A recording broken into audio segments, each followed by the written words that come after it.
பாலசுப்பிரமணியர் அருளால் ஆன்மீக அன்பர்கள், நேயர்கள், ஜோதிட அன்பர்கள் அனைவருக்கும் அன்பான வணக்கங்கள். நான் உங்கள் வாழ்க வளமுடன் ஜோதிடர் ஸ்ரீ குரு சுந்தரவடிவேல்.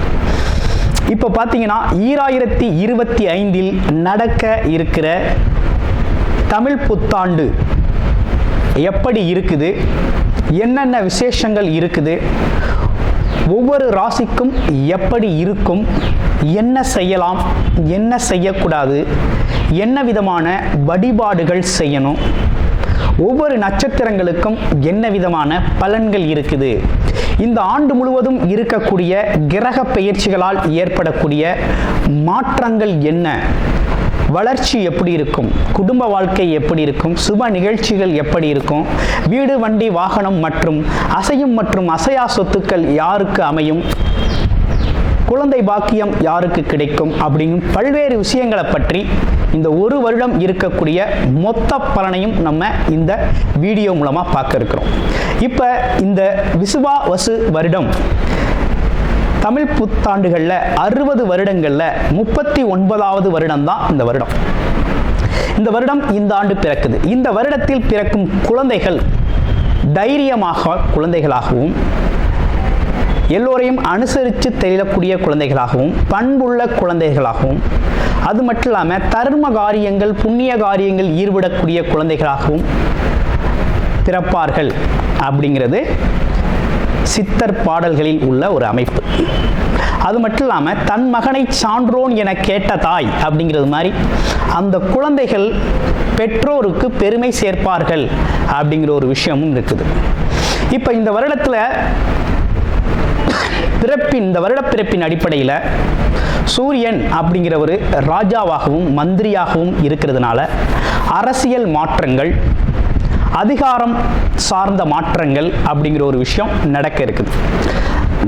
அதையும் தாண்டி மழை பொழிவு அப்படிங்கிறது ரொம்ப அதீதமாக இருக்க இருக்குது. விவசாயம் செழிக்கும், தானிய உற்பத்திகள் அதிகரிக்கும்.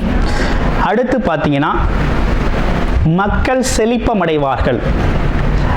வருமானத்தை விட செலவு கம்மியாக இருக்கும், சேமிப்பு அதிகரிக்கும், தங்கம், வெள்ளி, ஆபரணங்கள் வாங்கக்கூடிய தன்மை ஏற்படுது. அது இல்லாமல் பார்த்தீங்கன்னா இந்த காலகட்டத்தில் பசுக்கள் உற்பத்தி அப்படிங்கிற ஒரு விஷயமும் ரொம்ப நல்லா இருக்குது. அடுத்து பார்த்தீங்கன்னா மக்கள் மீது வரி அப்படிங்கிற ஒரு விஷயம் அதிகரிக்கக்கூடிய சூழ்நிலை அப்படிங்கிறதும் இருக்குது. ஆக மொத்தத்தில் இந்த விசுவாவசு வருடம் அப்படிங்கிறது மற்ற வருடங்களை விட இந்த வருடத்தில் மக்களின் வளர்ச்சி அப்படிங்கிறது நல்லா இருக்கு. திரைப்படத்துறை ரொம்ப நல்லா இருக்கு. பெண்களுக்கான வளர்ச்சி, பெண்களுக்கான திட்டங்கள் அப்படிங்கிற ஒரு விஷயத்தை அரசாங்கங்கள் அதற்கான முக்கியத்துவம் கொடுக்க இருக்கிறாங்க. அந்த வகையில் அவங்களோட தனி முன்னேற்றம் அப்படிங்கிறது இந்த காலகட்டத்தில், இந்த வருடத்தில் ரொம்ப அதிகமாக இருக்கக்கூடிய அமைப்பு இருக்கு. குறிப்பாக எல்லார் குடும்பங்களிலும் சுப நிகழ்ச்சிகள் நடக்கக்கூடிய ஒரு தன்மை, திருமண பாக்கியங்கள் கைகூடக்கூடிய ஒரு அமைப்பு, குழந்தை பாக்கியங்கள் கிடைக்கக்கூடிய அமைப்பு, கோவில் வழிபாடுகள், தர்ம காரியங்கள், புண்ணிய காரியங்களில் மக்கள் ஈடுபடக்கூடிய ஒரு தன்மை அப்படிங்கிறதெல்லாம் ரொம்ப மிக சிறப்பாக இருக்கக்கூடிய இந்த விசுவாவசு வருடத்தில் உங்கள் ராசிக்கு எப்படி இருக்கும் அப்படிங்கிறத இப்ப பார்ப்போம். பூமிக்காரகனை ஆட்சி வீடாக கொண்ட மேசராசி அன்பர்களே, உங்களுக்கு இந்த தமிழ் புத்தாண்டு அப்படிங்கிறது எப்படி இருக்க போகுது அப்படின்னா, உங்களுடைய ராசிக்கு 2ஆம் இடம் சொல்லக்கூடிய தனஸ்தானத்தில் இருந்த குரு பகவான் பாக்யாதிபதி, உங்கள் ராசிக்கு பாக்யாதிபதி, தனாதிபதியாக இருந்த குரு பகவான் 2ஆம் இடத்துல சஞ்சாரம் செஞ்சுக்கிட்டு இருந்தவர் இந்த வருடம் மே மாதம் 14ஆம் தேதி பார்த்தீங்கன்னா 3ஆம் இடத்துக்கு பெயர்ச்சி ஆகிறார். இது ஒரு கிரக மாற்றம் இந்த வருடத்தில். அடுத்து உங்கள் ராசிக்கு ராகு கேதுக்கள் 12, 6ஆம் இடங்களில் இருந்த ராகு கேதுக்கள் பார்த்தீங்கன்னா 11/5க்கு பெயர்ச்சி ஆகுறாங்க. 11ஆம் இடம், 5ஆம் இடம் பெயர்ச்சி அப்படிங்கிறது மே 18ஆம் தேதி நடக்குது. இவ்வருடம் முழுவதுமே பார்த்தீங்கன்னா சனி பகவான் உங்களுடைய ராசிக்கு 12ஆம் இடத்துல 7.5 சனியாக சஞ்சாரம் செய்வார். இதுதான் கிரகநிலை. இந்த கிரகநிலையை சொன்னவுடனே உங்களுக்கு எப்படி இருக்கும் அப்படிங்கிறத நீங்களே ஓரளவு தெரிந்து கொள்ள முடியும். இந்த இப்படிப்பட்ட கிரக சூழல் உங்களுக்கு என்னத்தை உருவாக்குதுன்னா மாற்றத்தை தருது.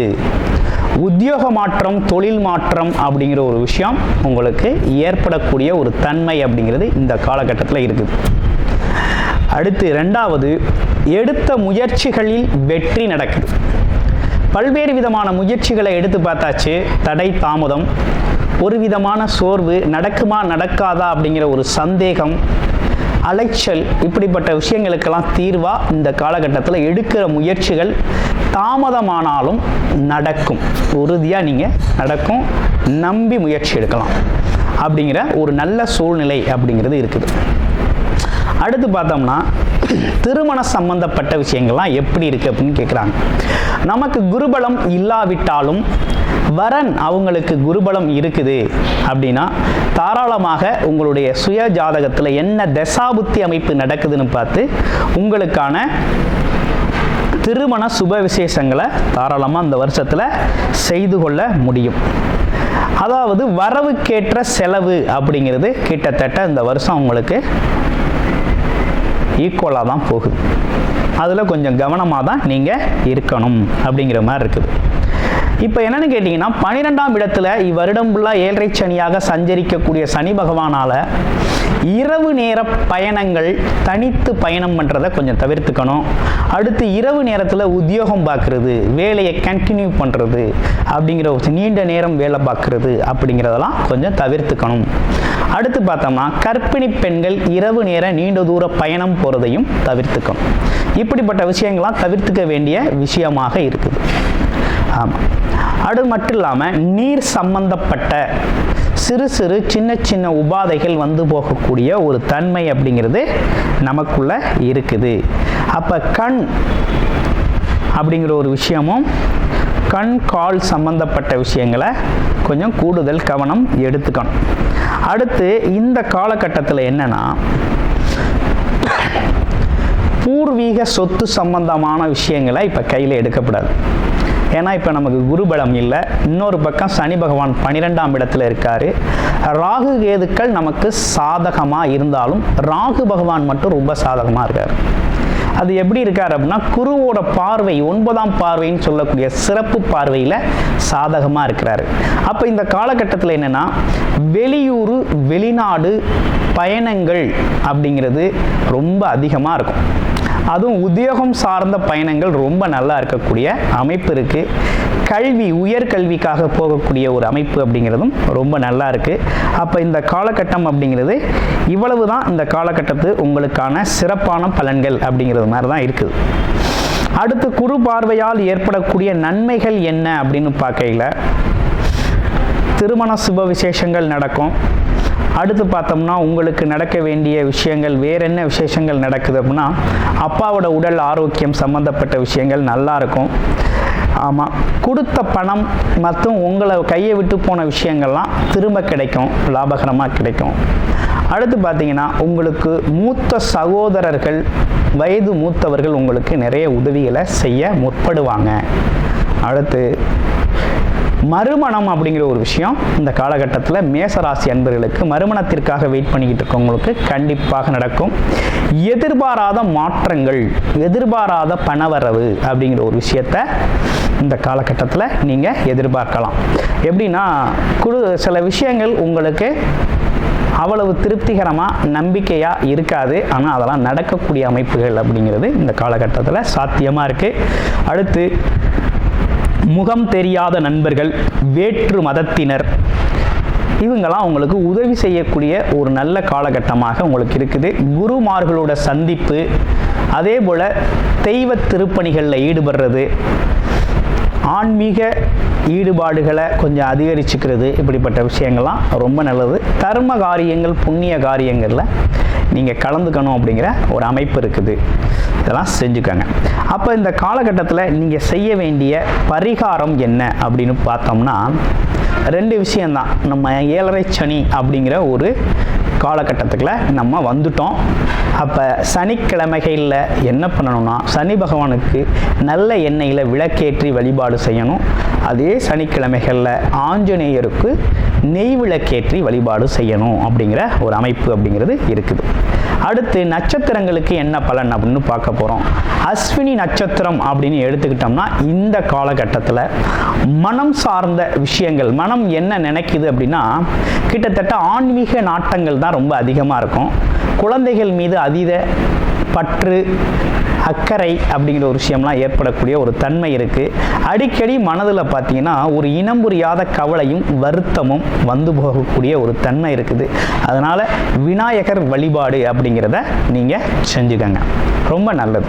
அதுவும் பார்த்தீங்கன்னா சங்கடஹரா சதுர்த்தி நாட்களில் பண்ணிக்கிறது அப்படிங்கிறது ரொம்ப சிறப்பு, கலந்துக்கங்க. அடுத்து பரணி நட்சத்திரம் கலகலப்பாக இருக்கக்கூடிய ஒரு தன்மையும் நல்ல பேச்சாற்றல் திறமும் கலை இலக்கிய ஆர்வமும் கொண்டவர்களாக இருக்கக்கூடிய ஒரு அமைப்பு அப்படிங்கிறது இருக்குது. அப்போ நீங்கள் இருக்கிற இடம் உற்சாகமும் இருக்கக்கூடிய ஒரு தன்மை அப்படிங்கிறது இருக்குது. இப்போ உங்களுக்கு இந்த காலகட்டம் எப்படி இருக்குது அப்படின்னா வெளிநாடு வெளியூர் யோகங்கள் நல்லா இருக்குது. திருமண சுப விசேஷங்கள் நடந்தேறும் வாழ்க்கையில். அதே போல் பார்த்தீங்கன்னா நினைத்த பொருளை நினைத்த மாதிரி இந்த காலகட்டத்தில் அடையக்கூடிய ஒரு தன்மை அப்படிங்கிறது உருவாகிருக்குது.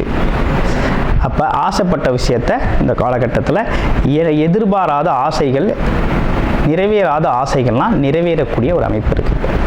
அடுத்து பார்த்தீங்கன்னா உத்திரம் நட்சத்திரம். உத்திரம் நட்சத்திரத்துக்கு எப்படி இருக்குது அப்படின்னா உத்திரம் நட்சத்திரத்தை பொறுத்த வகையில் இந்த காலகட்டத்தில் அரசு சார்ந்த காரியங்களில் ஒரு திருப்திகரமான விஷயங்கள் இருக்கும். இடமாற்றம் சம்பந்தப்பட்ட விஷயங்கள் இருக்கும். வேலை மாற்றம், இடமாற்றம், பதவி உயர்வு அப்படிப்பட்ட விஷயங்களை எதிர்பார்க்கலாம். அரசியலில் இருக்கவங்களுக்கு பல்வேறு விதமான மாற்றங்களும் முன்னேற்றங்களும் ஏற்படக்கூடிய ஒரு அமைப்பு அப்படிங்கிறது உருவாகுது. அரசு காரியங்கள் திருப்தியாக முடியும். எதிர்பார்த்த விஷயங்கள். இளைஞர்களுக்கு எப்படி இருக்குது அப்படின்னு பார்க்கல. இளைஞர்களுக்கு பார்த்தீங்கன்னா இந்த காலகட்டத்தில் போட்டித் தேர்வுகளில் ஜெயிக்கக்கூடிய ஒரு அமைப்பு அப்படிங்கிறதும் உருவாயிருக்கு. உங்களை பொறுத்த வகையில் இந்த காலகட்டத்தில் பார்த்தீங்கன்னாக்க நீங்கள் வழிபட வேண்டிய ஒரு தெய்வம் அப்படின்னு எடுத்துக்கிட்டோம்னா இந்த காலகட்டத்தில் பார்த்தோம்னா பிரதோஷ வழிபாடு அப்படிங்கிறத தொடர்ச்சியாக நீங்கள் செஞ்சுக்கிட்டு வந்தீங்கன்னா ரொம்ப சிறப்பாக இருக்கும்.